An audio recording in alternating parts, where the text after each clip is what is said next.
Je vous parle d'un temps où la sagesse se mesurait à la hauteur des colonnes de marbre et la richesse au poids de l'or.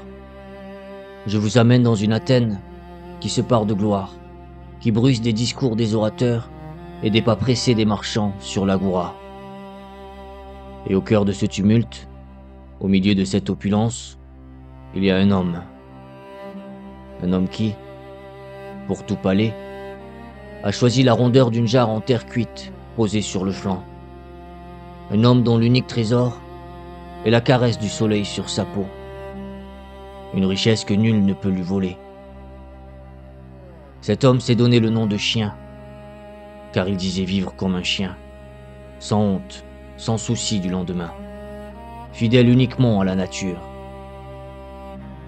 Il est Diogène de Sinope, l'un des esprits les plus nus, et par cela même les plus libres que la terre ait jamais portés.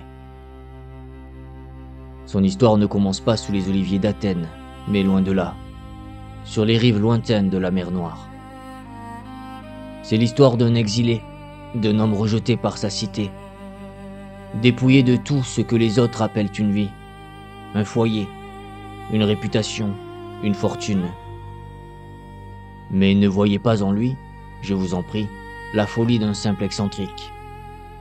Écoutez plus profondément. Vous y entendrez le souffle puissant du cynisme philosophique dont il fut le père fondateur. Le cynisme, non pas comme une amertume, mais comme le chant d'une âme qui cherche à retrouver le chemin de la nature. Un mépris total, violent pour les conventions, les faux-semblants et les chaînes dorées que les hommes se forgent eux-mêmes. Alors, le voyage que nous commençons ensemble aujourd'hui ne se contentera pas de vous conter les anecdotes d'un homme étrange. Non. Ce sera une plongée au cœur d'une question qui brûle encore nos lèvres et nos âmes plus de 2000 ans plus tard. Comment, en se délestant de tout, absolument tout, un être humain peut-il trouver la richesse véritable? Comment le dénuement peut-il devenir la plus souveraine des libertés? Les leçons de Diogène, forgées dans la poussière et le soleil d'Athènes, sont un miroir tendu à notre monde saturé, à nos vies encombrées. Elles sont un baume pour nos cœurs inquiets. Alors, prêtez l'oreille de votre cœur, car l'histoire que je vais vous conter est celle d'une libération. Et peut-être, juste peut-être, y trouverez-vous un écho de la vôtre. Avant qu'un homme ne devienne un fleuve, il est d'abord une source, cachée dans le silence de la terre.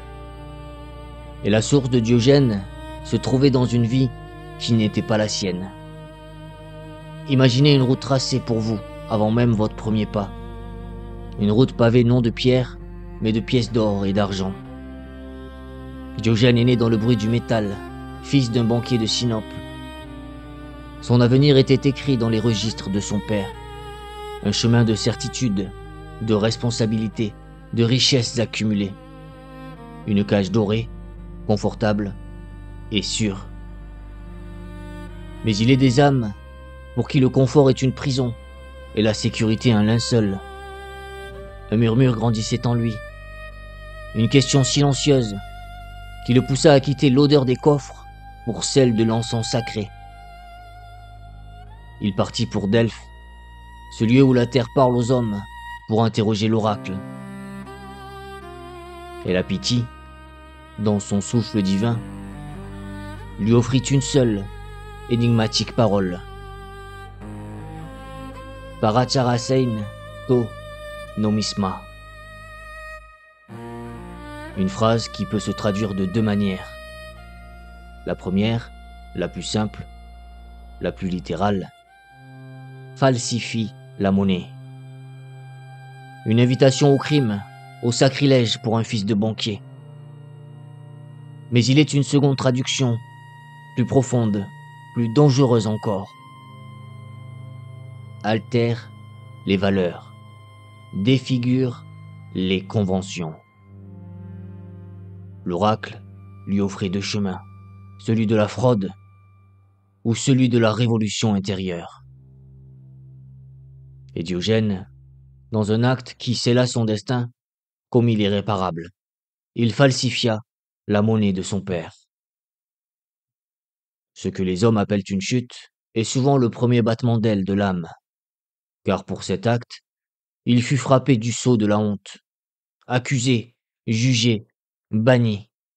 Les portes de Sinope se refermèrent derrière lui arrachant son nom, sa maison, sa terre. On lui prit tout. On le jeta nu sur les routes de la Grèce. Et c'est là, dans cette nudité, qu'il découvrit son véritable vêtement. C'est en perdant son foyer qu'il fit du monde sa demeure. C'est en perdant sa citoyenneté qu'il devint enfin un homme. Il comprit alors la prophétie. Ce n'était pas la petite monnaie de métal qu'il devait altérer, mais la grande monnaie des illusions humaines. Sa mission venait de naître de ses propres cendres. Puisque les hommes adoraient de fausses idoles, il allait devenir le marteau qui les briserait. Puisque la société était une pièce de théâtre, où chacun jouait un rôle mensonger, il monterait sur scène pour dire la vérité, aussi crue soit-elle. Sa vie entière allait devenir l'accomplissement de cette parole divine. Il allait prendre une par une ces pièces que vous et moi nous convoitons. La richesse, la gloire, le pouvoir, le confort. Et il allait monter au grand jour, qu'elle n'était que du plomb sans valeur. Il allait devenir un faussaire, oui, mais un faussaire de la fausseté elle-même.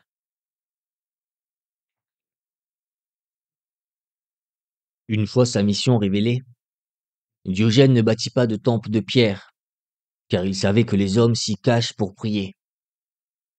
Il ne fonda pas d'école aux murs élevés, car les murs n'engendrent que des prisonniers. Son temple et son école furent la rue. Sa chair fut le pavé du marché. Et sa leçon fut sa vie même, offerte au grand jour, comme un livre ouvert sous le soleil. Vous, vous bâtissez des maisons pour vous protéger du monde. Lui, il choisit une simple jarre, un pythos, non pour s'y cacher, mais pour déclarer au monde entier son indépendance. Cette courbe de terre cuite n'était pas le refuge de la pauvreté, c'était le trône de sa royauté. Il disait aux hommes, votre bonheur dépend de vos murs, de vos serrures, de vos biens. Mon bonheur, lui, ne dépend que de la place que j'occupe sous le ciel.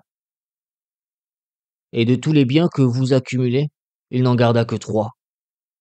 Il avait un manteau, qui était à la fois son vêtement, sa couverture et son futur linceul. Une seule étoffe pour accueillir la vie et la mort. Il avait un bâton, 3e jambe du voyageur, appui pour le corps et arme contre la sottise. Et il avait une écuelle de bois, pour boire, une seule.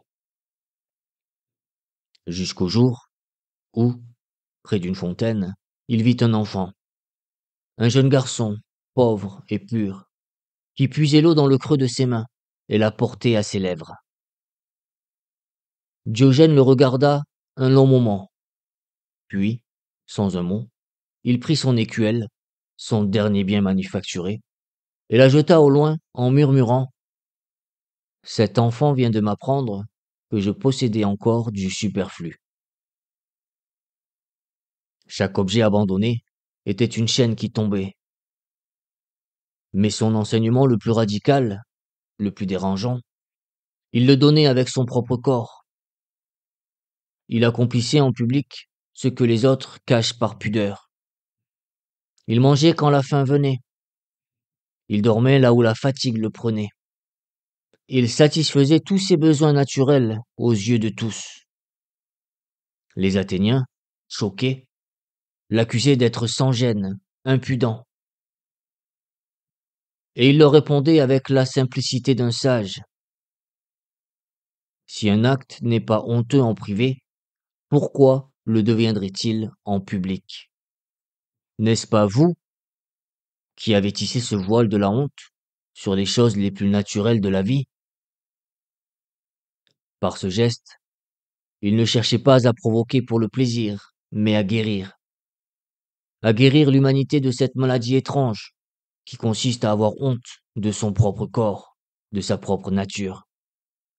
Il voulait démanteler la frontière entre ce que vous êtes et ce que vous prétendez être.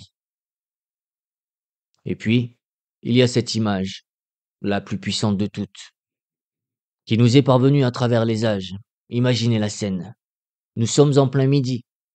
Le soleil d'Athènes est un disque d'or blanc qui inonde la place publique de sa lumière crue. Et au milieu de la foule affairée, Diogène marche lentement. Il tient à la main une lanterne allumée, une petite flamme dérisoire et tremblante sous le feu du ciel. Les passants s'arrêtent, intrigués, puis moqueurs. Diogène, es-tu devenu fou? Que fais-tu avec une lampe en plein jour? Et lui, sans s'arrêter, balayant la foule de son regard perçant, leur donne cette réponse immortelle, cette réponse qui résonne encore jusqu'à nous. Il dit, je cherche un homme. Écoutez bien, il ne cherchait pas un corps, une silhouette. Des corps, il y en avait des milliers autour de lui. Non, sa lanterne n'était pas faite pour éclairer le monde, mais pour sonder les âmes. Il cherchait un être humain authentique, un homme ou une femme qui ne portait pas le masque de la convention, qui n'était pas l'esclave de ses désirs, qui n'était pas corrompu par l'ambition ou la peur du jugement. Il cherchait un être vrai. Et sa quête, je vous le dis, était un terrible constat. Même en plein jour, même sous la lumière la plus éclatante, une telle créature était introuvable.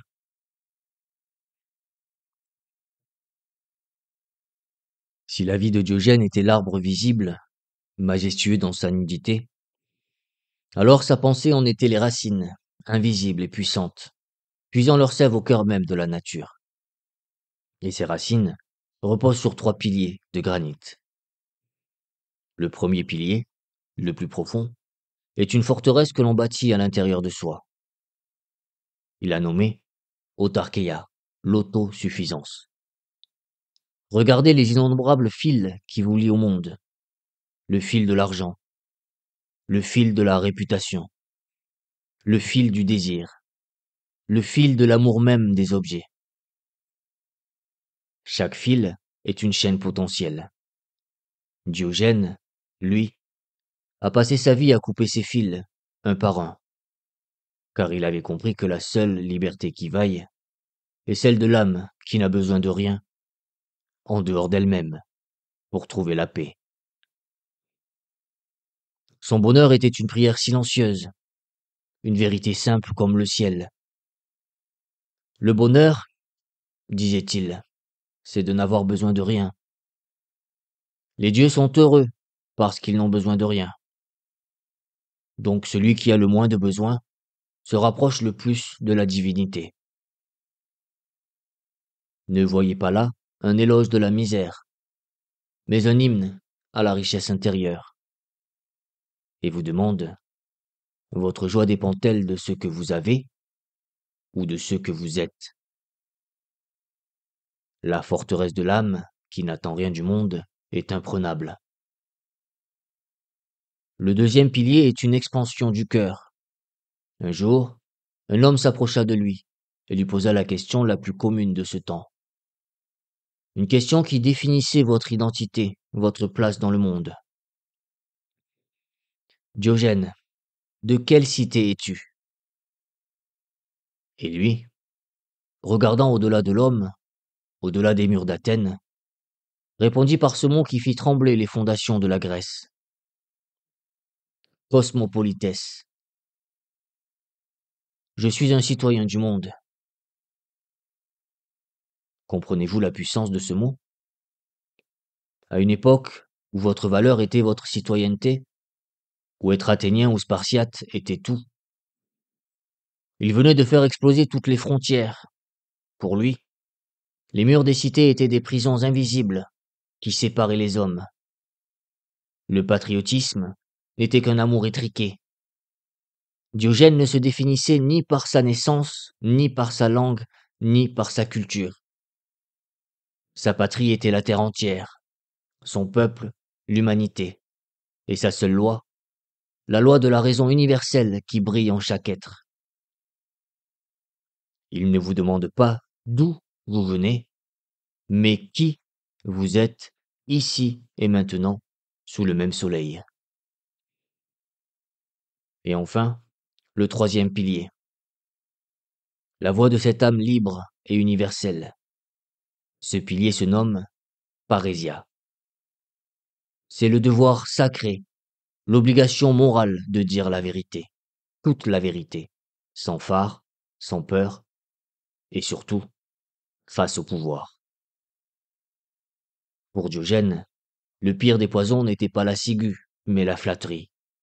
Ce miel empoisonné que l'on verse dans l'oreille des puissants. Ce chant doux qui endort la conscience et nourrit l'orgueil. Sa parole à lui était un scalpel. Elle coupait pour révéler la plaie, non pour blesser, mais pour permettre la guérison.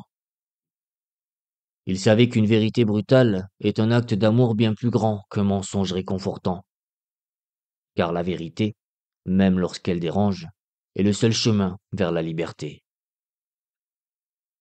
Voilà le cœur de sa pensée, une âme autosuffisante, un cœur citoyen du monde, et une bouche qui ne craint pas de dire la vérité. C'est sur ces trois piliers que Diogène a bâti sa jarre, et en a fait un royaume plus vaste que tous les empires. La pensée d'un homme se mesure à sa capacité à éclairer le monde. Et la pensée de Diogène n'était pas une lueur timide, mais un éclair qui zébrait le ciel, révélant la vérité dans une lumière aveuglante. Ses paroles étaient ses actes, et ses actes des paraboles vivantes. Je vous invite à contempler la plus célèbre de ces rencontres. Imaginez, d'un côté, celui qui possédait le monde, Alexandre, le Grand, jeune, conquérant, suivi de ses généraux, drapés de pourpre, l'incarnation même du pouvoir.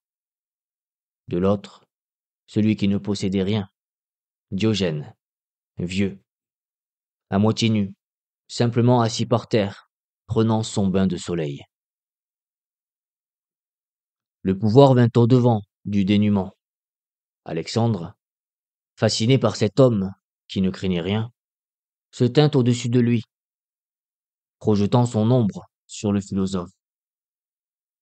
Et d'une voix habituée à commander aux armées, il lui offrait le monde en une phrase. Demande-moi ce que tu veux, je te le donnerai. Le silence se fit. Tous attendaient que le mendiant demande de l'or, un palais, une province. Mais Diogène, levant à peine les yeux, répondit par ces quelques mots qui firent vaciller l'Empire. Ôte-toi de mon soleil. Ne vous y trompez pas. Ce n'était pas de l'insolence. C'était la plus haute déclaration de liberté jamais prononcée. C'était le triomphe de l'être sur l'avoir. Diogène disait à l'homme le plus puissant de la terre, « Tu peux me donner des royaumes, de l'or, de la gloire, mais tu ne peux me donner ce que je possède déjà et qui est mon vrai seul trésor, la simple chaleur du soleil sur ma peau. Et en ce moment même, ta grandeur me le vole. » L'homme le plus riche du monde ne pouvait rien offrir à celui qui n'avait besoin de rien. Et Alexandre, dans un éclair de génie, comprit. Il se tourna vers ses généraux stupéfaits et leur dit cette phrase immortelle.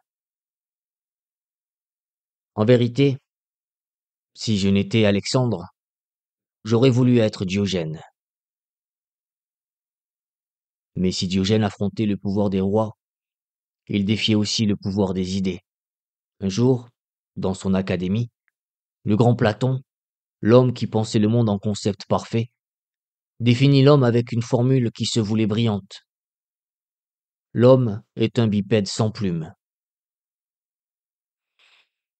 Quand Diogène entendit cela, il ne répondit pas par un long discours. Son argument fut un acte. Il trouva un coq, le pluma entièrement, le prit sous son bras et marcha jusqu'à l'académie. Là, devant les élèves médusés, il jeta la pauvre créature déplumée et grelottante au milieu du cercle et s'exclama : « Voici l'homme de Platon !» Par ce geste, il ne se moquait pas seulement d'une définition. Il faisait s'effondrer tout un système de pensée. Il rappelait à tous ces philosophes que la vie ne se laisse pas enfermer dans des formules abstraites, que la vérité n'est pas dans le ciel des idées, mais ici, dans la chair, le sang, la boue, et oui, même dans la pitoyable condition d'un poulet sans plumes. Il ramenait les étoiles à portée de main. Sa sagesse jaillissait ainsi, au détour d'un chemin, dans la répartie la plus simple. On le voyait parfois mendier auprès d'une statue de bronze, la main tendue vers la pierre insensible. « Pourquoi fais-tu cela » lui demandait-on. Et il répondait, avec un doux sourire, « Pour m'habituer au refus. » Il entraînait son âme à ne pas être blessé par le monde. Un autre jour, un homme plein de mépris lui reprocha d'aller dans des lieux malfamés, des tavernes, des endroits impurs. Et Diogène lui offrit cette perle de sagesse. Le soleil aussi pénètre dans les latrines, mais il n'en est pas souillé. Car une âme véritablement libre, une âme véritablement pure, ne peut être salie par le monde extérieur. Elle porte sa propre lumière, et c'est elle qui purifie les lieux où elle entre. Notre voyage dans les pas de Diogène touche à sa fin, et il est temps de rassembler les éclats de sa lumière, car ce qu'il nous a légué n'est pas un système, ni un livre de loi gravé dans la pierre. Non, ce qu'il nous offre est bien plus précieux, c'est le témoignage d'une flamme. Sa philosophie est une posture de l'âme. C'est l'invitation à avoir le courage de vivre en accord avec sa propre musique intérieure, même si le monde entier danse sur un autre rythme. C'est le souffle qui nous pousse à rejeter le vêtement de l'artifice pour retrouver la nudité de notre être. C'est, par-dessus tout, la quête d'une liberté qui ne se trouve pas dans ce que le monde vous donne, mais dans ce dont vous êtes capable de vous passer. Et cette flamme, croyez-moi, n'a jamais cessé de brûler. Elle a été la semence sauvage et austère, d'où a germé l'un des plus grands arbres de la sagesse, le stoïcisme. Zénon, son fondateur, a d'abord trouvé son chemin en observant la lumière crue des cyniques. La philosophie de Diogène n'est pas une fin en soi. Elle est la racine amère mais nécessaire qui a nourri des fleurs plus douces pour l'âme humaine. Mais c'est peut-être aujourd'hui, maintenant, que sa voix nous est la plus essentielle. Dans notre monde qui crie qu'il faut posséder pour exister, qui nous somme de polir notre reflet plutôt que notre âme, et qui nous vend le confort comme le but ultime d'une vie, la parole de Diogène est un antidote, un vent frais dans une pièce surchauffée. Il est le premier des minimalistes, le premier des décroissants, le premier de ces contestataires silencieux qui, par la seule manière de vivre, pose la question la plus subversive. Et si tout cela était un mensonge? Alors, je vous en prie, ne voyez pas sa vie comme un chemin à suivre pas à pas. Personne ne vous demande de vivre dans une jarre. Sa vie est un miroir impitoyable et aimant qu'il tend devant votre cœur. Et dans ce miroir, il vous murmure la seule question qui compte vraiment. Quels sont les murs invisibles qui emprisonnent votre âme? De quelle chaîne dorée, de quelle peur confortable, de quelles opinions êtes-vous l'esclave? Et surtout, de quoi pouvez-vous vous délester aujourd'hui même pour retrouver un peu de votre propre soleil? Je vous remercie de m'avoir prêté le silence de votre écoute. Puissiez-vous emporter avec vous non pas des réponses toutes faites, mais la force des questions éternelles que Diogène, le chien divin, continue de poser à l'humanité et à nos âmes assoiffées de vérité.